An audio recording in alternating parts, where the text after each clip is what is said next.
दोस्तों नमस्ते।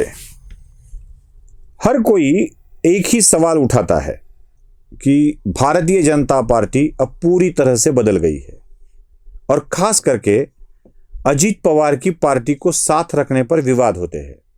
आज भी अजीत पवार की पार्टी के लोगों को सामने लेकर ये इतना भ्रष्ट है, ये उतना भ्रष्ट है, क्या इनको साथ लेंगे, क्या फिर भारतीय जनता पार्टी और देवेंद्र फडणवीस और एक बार किसी जयंत पाटिल को मंत्री बनाएंगे, क्या क्या जयंत पाटिल को वित्त मंत्री बनाया जाएगा।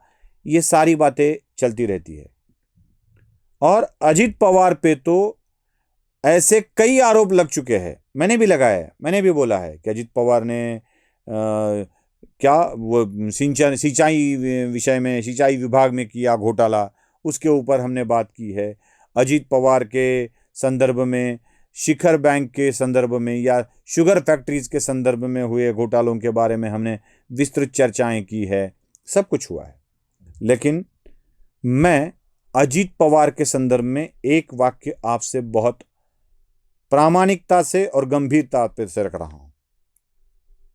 अजीत पवार की पूरी राजकीय आयु बस 3.5 साल की है। जी हां, बस 3.5 साल की। 2023 में अजीत पवार ने निर्णय लिया कि अब मैं एनसीपी के शरद पवार के साथ नहीं रहूंगा, अपनी एनसीपी को लेकर बाजू हो जाऊंगा और भारतीय जनता पार्टी के साथ सत्ता में सम्मिलित हो जाऊंगा। यह निर्णय लिया और तब अजीत पवार अपने अपने निर्णय लेने लगे। ये मैं नहीं कह रहा हूं, खुद अजीत पवार ने भी बहुत बड़ी सभाओं में कहा था कि मुझ पर निर्णय थोपा जाता था, मुझे मुंह के बल गिरने पर मजबूर किया जाता था। ये अजीत पवार खुद कहते थे। अजीत पवार का यह भी कहना था कि भारतीय जनता पार्टी के साथ जाने का प्रस्ताव खुद शरद पवार रखते थे, मुझे पहल लेने के लिए बोलते थे और फिर मुकर जाते थे। यह कितनी बार हुआ है, यह खुद अजीत पवार ने बोला है। मतलब अजीत पवार की खुद की राजकीय आयु बस 3.5 साल थी। 3.5 साल, 2023 से लेके अब तक की, उनके मृत्यु तक की। अजीत पवार ने अपने डिसीजन लेना शुरू किया था, तब से उनकी राजकीय आयु है। जब डिप्टी सीएम वो एकनाथ शिंदे के मंत्रिमंडल में बने और उसके बाद देवेंद्र फडणवीस के मंत्रिमंडल में बने, तो वही उनकी असल राजकीय आयु है। लेकिन उससे पहले अजीत पवार के ऊपर निर्णय थोपे जाते थे। अजीत पवार का नेतृत्व का गुण देखकर उन्हें कोई डिसीजन लेने के लिए मजबूर किया जाता था और इसी निर्णय को लेकर शरद पवार अपना लाभ उठाते थे।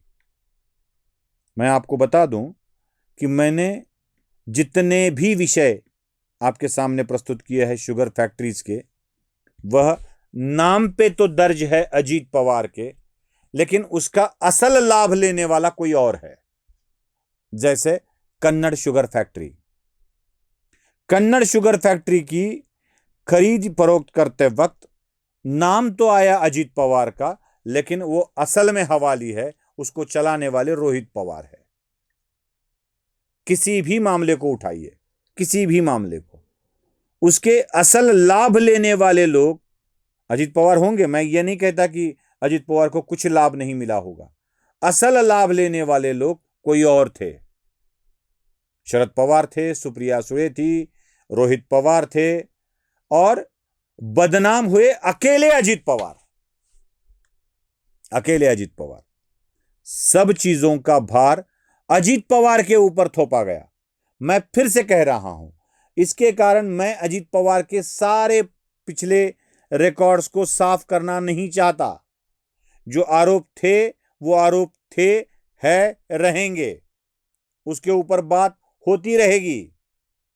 लेकिन अजीत पवार का खुद का निर्णय 2023 के बाद का है, जब वो डिप्टी सीएम बने एकनाथ शिंदे की सरकार में। तब से बहुत ज्यादा आयु नहीं मिली अजीत पवार को राजनीति में। जो भी आयु पहले उनकी थी, सांसद थे, मंत्री बने, डिप्टी सीएम बने, बार बार डिप्टी सीएम बने, वह उनकी असली आयु नहीं थी। उनको चलाने वाला कोई और था, उन पर निर्णय थोपने वाला कोई और था, उन्हें मोहरा बनाकर अपनी चालें चलने वाला कोई और था। इसलिए अकेले अजीत पवार पर यह निर्णय थोपकर हम चुप नहीं बैठ सकते। इसके साथ साथ इनको भी साथ लेना पड़ेगा। अजीत पवार ने यह निर्णय लिया कि अब इनका साथ नहीं, बस बहुत हो गया, क्योंकि फायदा तो कोई और ले रहा है और नाम मेरा ज्यादा खराब हो रहा है। जब उन्होंने यह निर्णय लिया कि अब मुझे नहीं इनके साथ रहना है, तब शुरू होती है अजीत पवार की असली राजकीय आयु। और तब से लेके अब तक अजीत पवार पर अगर कोई दाग है तो चर्चा करो। और मैं एक बात बता दूं, भारतीय जनता पार्टी के साथ जाने वाले, भारतीय जनता पार्टी में प्रवेश करने वाले अगर अपने सारे बुरी आदतों को छोड़कर आते हैं, बुरे कर्मों को छोड़कर आते हैं, तो उन्हें पवित्र क्यों नहीं करना चाहिए?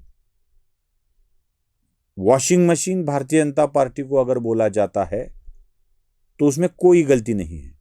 वॉशिंग मशीन में दाग धुलते हैं, कपड़े साफ होते हैं और इसी साफ कपड़ों पर ही काम करना होता है।